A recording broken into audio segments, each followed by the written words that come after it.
The morning sun cast long shadows across the New Haven colony when the ships appeared. Captain Marcus Reed was drinking his coffee in the command center when the alarm started screaming. The display screens lit up with red warnings as massive. Black vessels emerged from hyperspace above the planet. Marcus dropped his cup and ran to the main window. The alien ships were huge, each one the size of a city block. They moved with strange grace through the atmosphere, their dark hulls reflecting. No light. There were 12 of them, arranged in perfect formation as they descended toward the surface. "Get me a connection to Earth Command," Marcus shouted to his communications officer. "Tell them we have unknown vessels approaching New Haven." The officer tried several times but shook his head. "Sir, something is blocking all long-range communications. We cannot reach anyone outside the system." Down on the planet's surface, the colonists had noticed the ships too. People came out of their homes and workplaces to stare at the sky. Children pointed up with excitement while their parents felt growing fear. The ships were beautiful in a terrifying way, but no one knew what they wanted. Dr. Lisa Park was in her veterinary clinic when the first ship landed near the agricultural sector. She had been treating a sick border collie named Rex when the building shook from the impact. Through her window, she watched as a ramp lowered from the alien vessel. Strange beings walked down the ramp. They wore silver suits that covered their entire bodies, and their helmets had dark glass that hid their faces. They carried devices that looked like scanners, sweeping them back and forth as they moved. The devices made a soft beeping sound when they pointed toward areas where animals lived. "What do they want?" whispered Tom Bradley, Rex's owner. He held his dog closer as they watched from the window. The aliens moved with purpose through the colony. They ignored the humans who approached them, walking past colonists who tried to talk or ask questions. Their scanners beeped faster when they got near the kennels where the working dogs lived. These dogs helped the farmers herd the livestock and guard the crops from local wildlife. Within an hour, more ships had landed across the colony. The aliens worked in teams of 6, each team carrying strange pods that floated behind them. When they found dogs, they would point a small device at the animal. A blue light would flash, and the dog would fall asleep immediately. The humans tried to stop them. Security Chief Robert Hayes gathered 20 armed colonists and confronted one group of aliens near the school. "You need to leave our planet immediately," he demanded, pointing his rifle at the lead alien. The alien simply raised its hand. A wave of energy swept out from its palm, and all the humans fell unconscious. They would wake up hours later with headaches, but no other injuries. The aliens had no interest in hurting people, but they would not be stopped. Dr. Park watched in horror as they took Rex from Tom's arms. The dog was placed gently in one of the floating pods, which sealed itself with a soft hiss. Tom was unconscious on the floor, and there was nothing she could do to help. All across New Haven, the same scene played out hundreds of times. Families watched helplessly as their beloved pets were taken. The aliens moved through every building, every home, every corner of the colony. Their scanners could detect dogs through walls and even underground. They took Max, the golden retriever who helped old Mrs. Chun with her daily walks. They took the puppies from the breeding center that were meant to become service animals for disabled colonists. They took Buddy, the rescue dog who had been abandoned on Earth but found a new family on New Haven. Every single dog, from the smallest Chihuahua to the largest Mastiff, was taken. The alien technology was beyond anything humans had seen. The sleeping dogs were kept safe in the pods, which seemed to provide everything they needed. The pods had soft bedding inside and clear walls so the animals could be monitored. But they were still cages, and the dogs were still prisoners. "Captain." Marcus tried everything he could think of to stop the theft. He ordered the defense satellites to fire warning shots, but the alien ships had shields that absorbed the energy blasts without damage. He sent fighters to intercept the ships, but the alien vessels moved too fast and could disappear into hyperspace within seconds. "They are not responding to any communication attempts," reported the communications officer. "I have tried every frequency and protocol we know." The worst part was how systematic the aliens were. They had detailed knowledge of the colony's layout. and seemed to know exactly where every dog lived. They moved with the efficiency of a military operation, suggesting they had been planning this for a long time. By sunset, it was over. The last alien ship lifted off from the surface, carrying its cargo of stolen companions. Every dog on New Haven was gone, leaving behind empty kennels, broken hearts, and confused humans who could not understand why this had happened. Dr. Park stood in her empty clinic, looking at the examination table where Rex had been just hours before. The clinic felt dead without the sounds of barking and the warmth of furry patients. She activated the emergency recording system and began her final message to Earth. This is Dr. Lisa Park on New Haven Colony. Unknown aliens have taken every dog on our planet. They use non-lethal weapons to stop us from interfering. The beings appeared to be collecting the animals for unknown purposes. They showed no interest in humans, livestock, or any other species, only our dogs. Her voice broke as she continued. The colonists are devastated. These animals were not just pets, they were family members, working partners, and emotional support companions. We do not know where the aliens have taken them or why. Please send help. Please find our dogs and bring them home. The transmission was sent automatically when communications were restored. Within days, similar messages would arrive from other colonies across human space. The aliens had not stopped at New Haven. They had taken dogs from 17 different worlds in a coordinated operation that spanned half the galaxy. Humanity would soon learn that someone had declared war on their most faithful companions. The question was what they would do about it. The emergency meeting at Earth Command started at dawn and would last for 3 days. Admiral Kate Thompson stood before the holographic display showing 17 red dots scattered across the galaxy. Each dot represented a human colony that had been attacked by the unknown aliens. Each dot represented thousands of stolen dogs and heartbroken families. The pattern is clear, announced Dr. Nathan Cross, the lead scientist on the investigation team. These were not random raids. The aliens hit our colonies in a specific order, moving from the outer rim toward Earth. They knew exactly what they were looking for. The reports from each colony told the same story. Black ships appearing without warning, silver-suited beings with advanced technology, and every single dog taken within hours. The aliens used non-lethal weapons against humans but showed no interest in taking people prisoner or stealing other resources. Maria Santos, a young data analyst from the Outer Rim colonies, had been working without sleep for weeks. She discovered something that made everyone in the room fall silent. They did not just take random dogs, she said, projecting her findings on the main screen. Look at these genetic profiles. The display showed DNA sequences from dogs that had been taken. Maria had managed to compile the data from veterinary records across all 17 colonies. The pattern she found was disturbing. They specifically targeted breeding pairs with strong emotional bonds to humans. They took therapy dogs, service animals, and family pets that had been with their owners for many years. They avoided feral dogs and wild canines completely. Admiral Thompson studied the data carefully. Are you saying they were selecting for the human-dog bond itself? Exactly, Maria replied. They somehow knew which dogs had the strongest connections to their human families.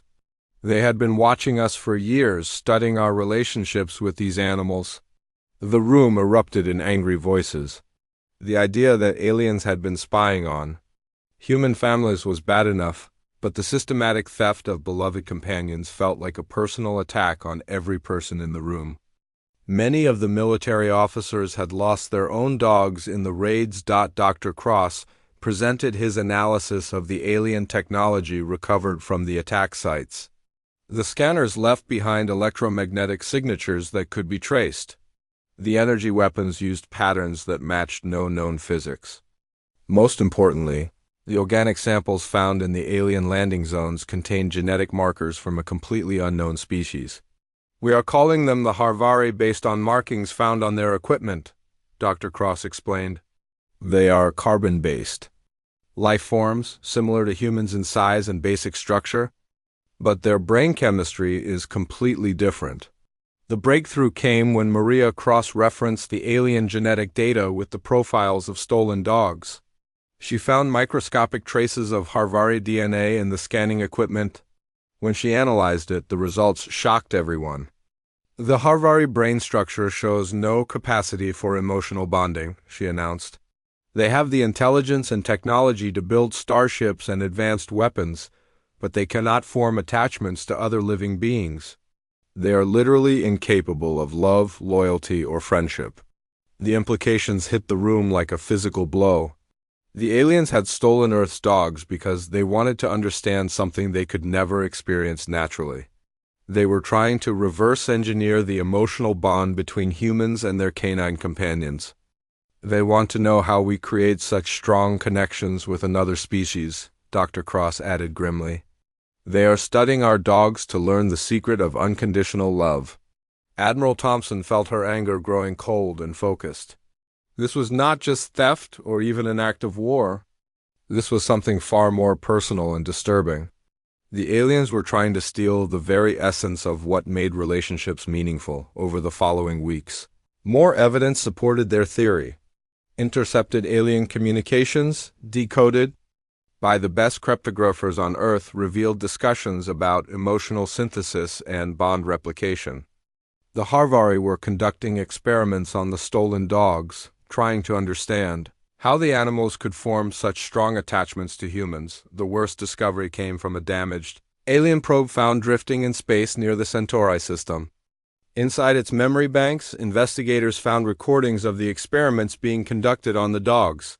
The animals were being kept in sterile laboratories, isolated from any human contact, while Harvari scientists studied their behavior and brain chemistry. They are trying to create artificial emotional bonds, Dr. Cross reported to the increasingly angry crowd of military leaders. They want to engineer the capacity for love into their own species. The probe's data also revealed the location of several Harvari research facilities. The aliens had built massive installations in deep space where they could conduct their experiments without interference. Each facility held thousands of dogs from different human colonies. Our pets are being treated like laboratory specimens, Admiral Thompson said, her voice sharp with controlled fury. They have taken our family members and turned them into research subjects. The final piece of evidence came from the probe's navigation system. It contained star maps showing the location of the Harvari homeworld and their main research centers. For the first time since the attacks began, humanity knew where to find their enemies. We now know who took our dogs and why, Admiral Thompson announced to the assembled officers. We know where they have taken them. The question is what we are going to do about it. The response was immediate and unanimous. Every person in the room had the same thought. They were going to get their dogs back, no matter what it cost. The aliens had made the mistake of thinking that humans would simply accept the loss of their companions. They had underestimated the bond they were trying to steal. Begin immediate mobilization of all available fleets, Admiral Thompson ordered. We are going to show the Harvari exactly what the human-dog bond is capable of producing. They wanted to study loyalty and devotion. They are about to experience it firsthand. The meeting ended with the sound of boots marching and orders being shouted. Across human space, the largest military mobilization in history began. The aliens had stolen Earth's dogs, but they were about to learn that humans would cross the galaxy to bring them home. The shipyards of Mars had never seen anything like it. Every construction bay worked around the clock, building warships at a pace that broke all previous records. The new vessels carried names that told the story of humanity's rage: faithful, friend, pack leader, good boy, loyal heart, and best friend forever. These ships were not just weapons of war. They were instruments of justice. Commander David Walsh stood on the bridge of his flagship, the faithful companion, watching the final preparations for departure. His crew of 300 included officers, Marines, and support staff who had all lost dogs in the alien raids. Every person on every ship had a personal reason to hunt down the Harvari. All ships reporting ready for hyperspace jump, announced Lieutenant Amy Foster, his communications officer. Behind her professional voice, David could hear the same cold anger that burned in every human heart. Amy had lost her therapy dog during the attack on the Kepler colony. The first hunter fleet consisted of 40 warships and support vessels. They carried enough firepower to level a planet, but their real strength was the determination of their crews. These humans were not fighting for territory or resources. They were fighting to bring their family members home. "Begin the hunt," David ordered. And the fleet disappeared into hyperspace. Their first target was an abandoned mining station in the Vega system, where alien ships had been detected. The station had been empty for decades, but recent scans showed signs of Harvari activity. The human fleet dropped out of hyperspace like a pack of wolves surrounding their prey. "Scanning the station now," reported the sensor officer. "I am detecting residual energy signatures from alien technology. They were here recently." Teams of Marines boarded the station in full combat gear. They found evidence that the Harvari had used the facility as a temporary base.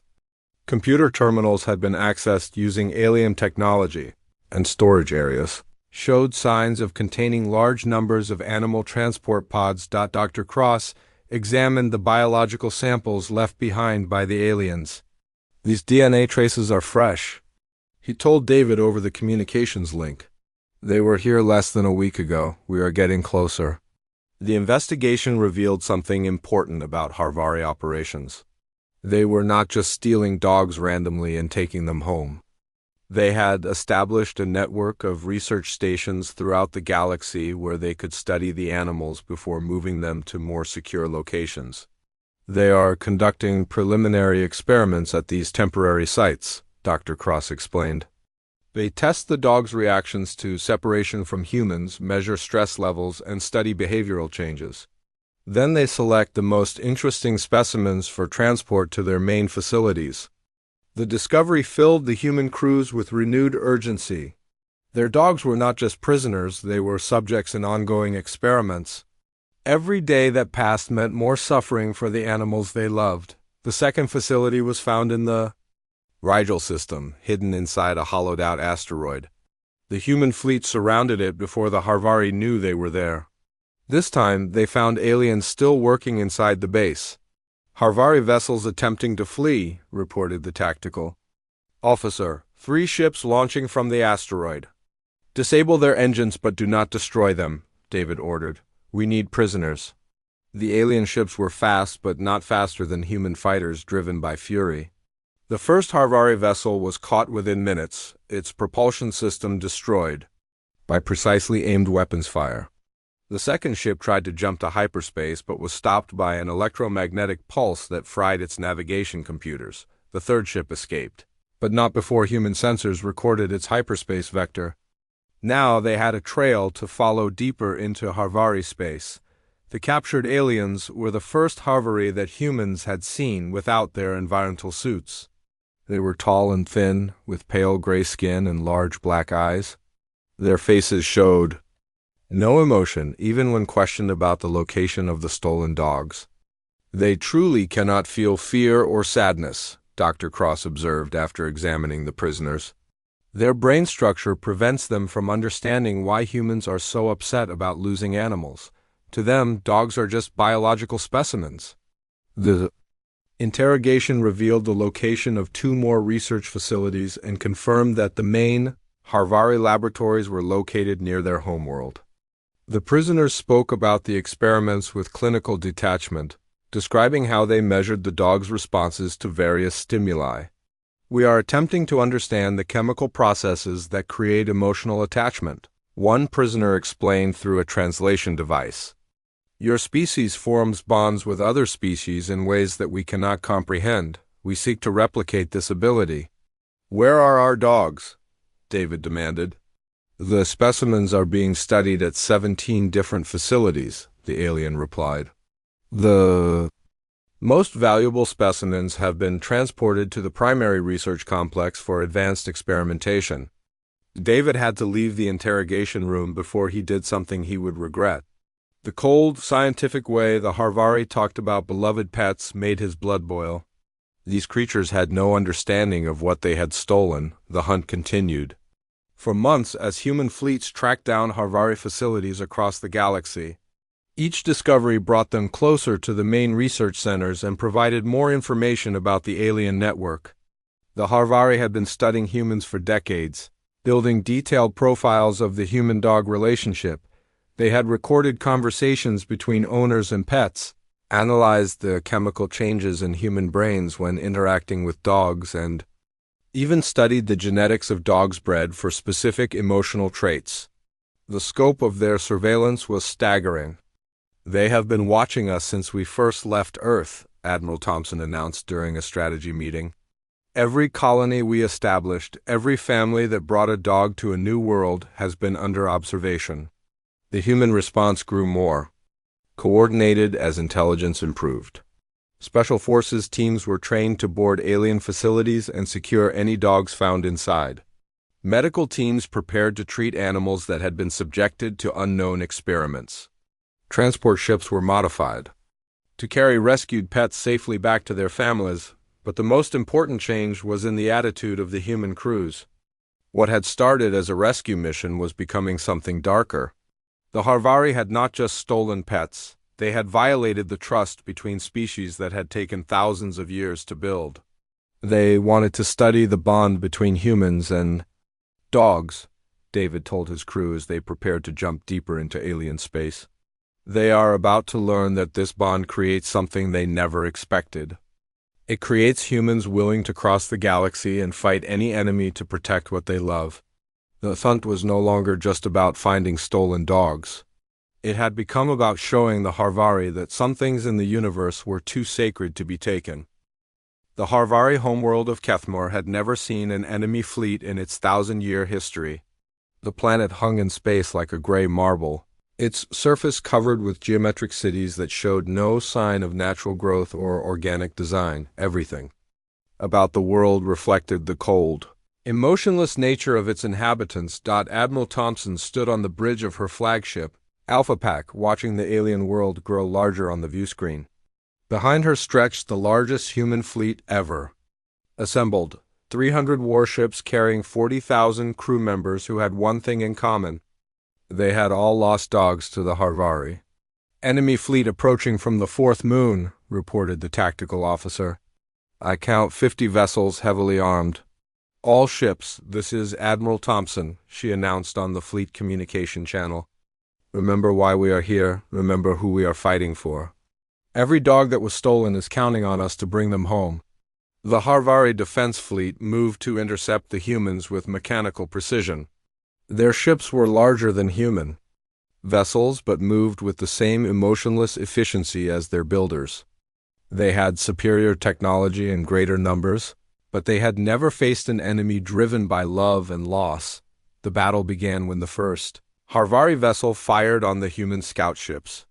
The energy beam would have destroyed a normal target, but the human pilots flew with desperate skill, dodging and weaving while their gunners returned fire. These were not ordinary soldiers following orders. These were people fighting for their families. "Direct hit on enemy flagship," shouted the weapons officer. "Their shields are down 40%. The human fighters swarmed around the larger alien vessels like angry wasps. They used tactics that no military academy had ever taught, flying in patterns that seemed suicidal but somehow worked. When Lieutenant Foster's fighter was damaged, she rammed it into the engines of a Harvari cruiser rather than let the aliens escape. "Foster is gone," reported the communications officer, his voice tight with grief and rage. "She died protecting thousands of dogs," Admiral Thompson replied. "We will not let her sacrifice be meaningless." The space battle raged for 6 hours, as both fleets hammered each other with everything they had. Human ships exploded in brilliant flashes, but for every vessel lost, the crews took 2 alien ships with them. The Harvari had better technology, but humans had something the aliens could never understand: the willingness to die for those they loved. "Enemy defensive lines are breaking," reported the tactical officer. "They are pulling back toward the planet. All ships, follow them down," Admiral Thompson ordered. "We did not come this far to let them hide behind their planetary shields." The human fleet pursued the retreating Harvari ships into the atmosphere of Kethmor. The planet's surface was protected by massive energy barriers that could stop normal weapons, but human engineers had spent months preparing for this moment. They had built shield-breaker missiles using captured alien technology. "Launching shield breakers now," announced the weapons officer. 12 specially designed missiles streaked toward the planetary defense grid. Each one carried an electromagnetic pulse generator that could disrupt Harvari energy systems. The shields flickered and died as the missiles found their targets, leaving the planet defenseless. "All assault teams, launch immediately," Admiral Thompson commanded. Hundreds of landing craft dropped from the human ships toward the surface of Kethmer. They carried Marines who had trained for this moment, soldiers who knew exactly what they were looking for. Intelligence gathered from captured Harvari had revealed the location of the main research complex where the stolen dogs were being held. The complex was a massive structure, built into the side of a mountain. It stretched for kilometers underground, containing laboratories, holding areas, and research facilities. This was where the Harvari conducted their most important experiments on the human-dog bond. Marine Captain Brian Torres led the first assault team through the complex's main entrance. His squad moved through corridors that hummed with alien technology, following the sound of barking that echoed from somewhere deep inside the facility. "Dogs located on level 7, reported Sergeant Lisa Moore over the communication system. "Hundreds of them in containment units." The Marines rushed through the facility, overwhelmed by what they found. Room after room contained dogs in transparent cages, each one connected to monitoring equipment that measured their vital signs and brain activity. The animals were alive but showed signs of stress and depression from months of captivity. "My God," whispered Private Tommy Lopez as he looked into one of the holding areas. "There must be thousands of them." The dogs recognized humans immediately. They began barking and wagging their tails, pressing against the walls of their cages in desperate attempts to reach their rescuers. Many of the animals were thin and frightened, but their basic nature remained unchanged. They still trusted humans completely. The Harvari scientists tried to stop the rescue operation. They used their energy weapons against the Marines, but human soldiers wearing powered armor and driven by righteous anger were unstoppable. Every alien who stood between the Marines and the dogs was swept aside without mercy. "Harvari Command Center located," reported Captain Torres. "Multiple aliens inside, attempting to destroy research data." "Secure that data," Admiral Thompson ordered from orbit. "We need to know exactly what they did to our dogs." The command center contained the records of every experiment conducted on the stolen animals. The Harvari had been studying the dogs' reactions to separation from humans, testing their loyalty and measuring the chemical changes in their brains when exposed to different stimuli. They had been trying to understand how emotional bonds formed between species. Dr. Cross examined the alien research data as the rescue operation continued. "They have been monitoring the dogs' stress levels, sleep patterns, and social behaviors," he reported. They were particularly interested in dogs that showed strong attachment to specific humans. The worst discovery came in the deepest levels of the complex. The Harvari had been conducting surgical experiments on some dogs, trying to map the neural pathways responsible for emotional bonding. These animals were found in medical facilities, recovering from procedures that had been performed without any consideration for their suffering. "Those monsters," Captain Torres said when he found the surgical ward. "They treated our dogs like laboratory equipment." The rescue teams worked for 18 hours to evacuate every dog from the facility. Transport ships landed constantly, carrying the animals to safety while Marines secured the complex. Each freed dog was scanned for injuries and given immediate medical attention. As the last dogs were loaded onto the transport ships, Admiral Thompson received a communication from the Harvari government. The aliens were requesting a meeting to discuss terms for ending the conflict. "Tell them we will discuss terms after every stolen dog is returned to its family," she replied coldly. "Until then, we consider ourselves at war with their entire species." The liberation of the main research facility was just the beginning. Intelligence gathered from the complex revealed the locations of 16 other Harvari installations where dogs were being held. The human fleet would visit each one until every stolen animal was found. The transport ship homeward bound dropped out of hyperspace above New Haven Colony exactly 1 year after the dogs had been stolen. Captain Rebecca Stone watched through the viewscreen as the planet grew larger, its familiar continents bringing tears to her eyes. In the cargo holds below, 300 rescued dogs waited to be reunited with their families. The scene at the spaceport was unlike anything the galaxy had ever witnessed. Thousands of colonists had gathered to welcome home their stolen companions. Children held homemade signs with their pets' names. Adults wept openly as they waited for news of their beloved animals. The entire colony had come to celebrate the return of their four-legged family members. Dr. Lisa Park stood at the front of the crowd, her hands shaking as she watched the transport ship land. Rex, the border collie she had been treating when the aliens attacked, was somewhere inside that ship. She had not slept properly for months, wondering if she would ever see him again. The cargo doors opened with a mechanical hiss, and the first dogs emerged into the bright sunlight of New Haven. They were thin and nervous after their ordeal, but their tails wagged frantically as they caught familiar scents on the wind.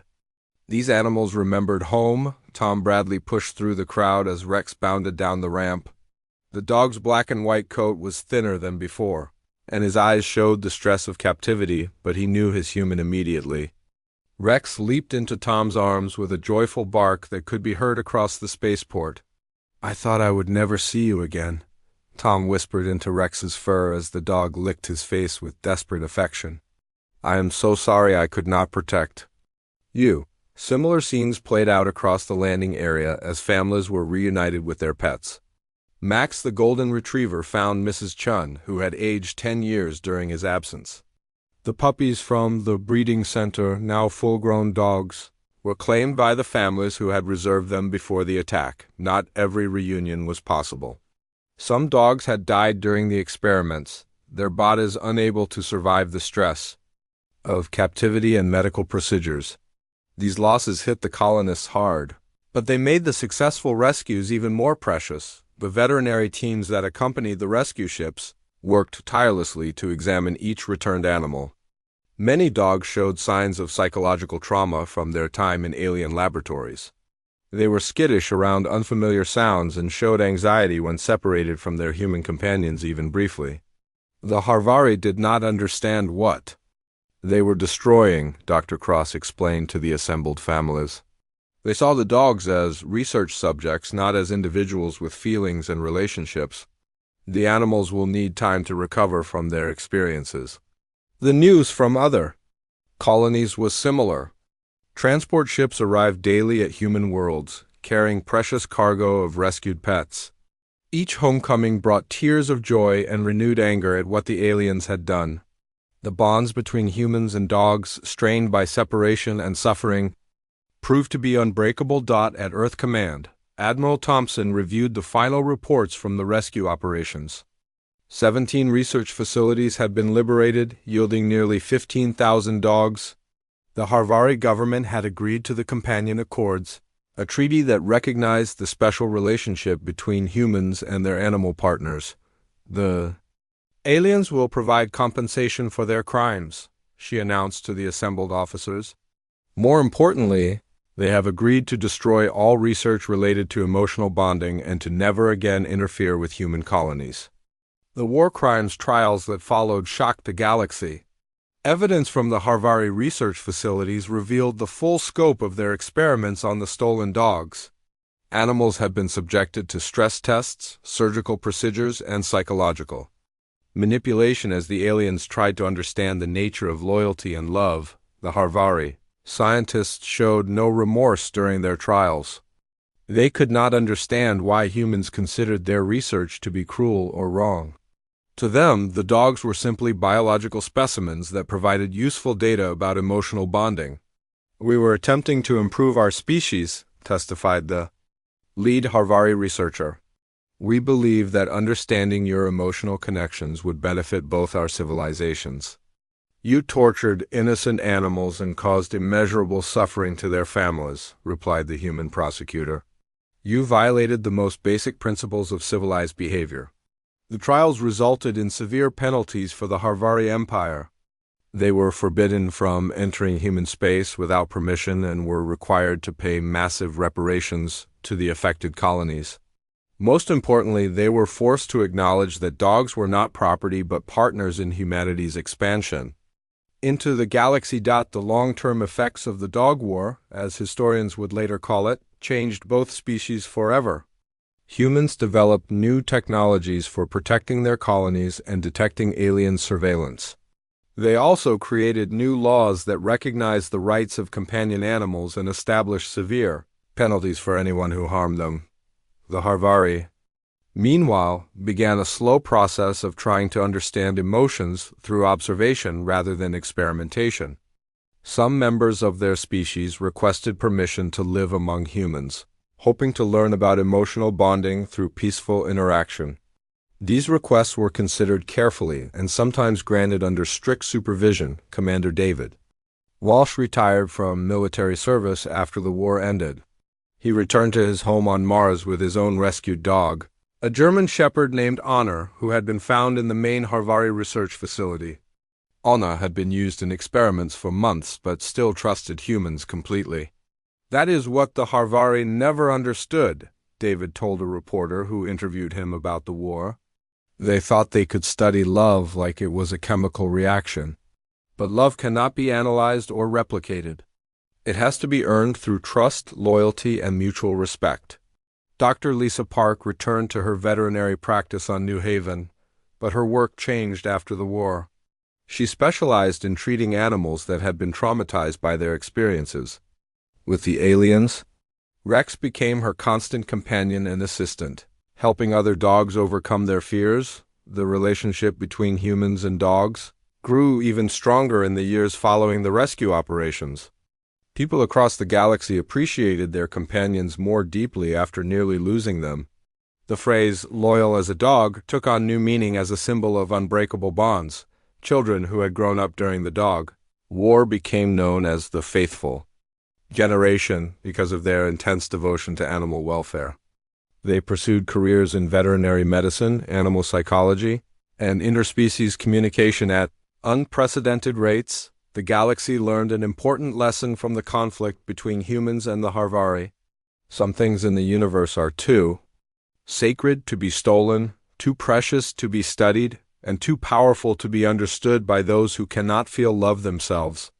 The aliens had tried to steal Earth's dogs, but they had discovered that humanity would cross any distance and fight any enemy to protect what they cherished most. The bond between humans and their dogs had survived alien abduction, scientific experimentation, and galactic war. It emerged stronger than ever, a testament to the power of unconditional love in a cold and often hostile universe.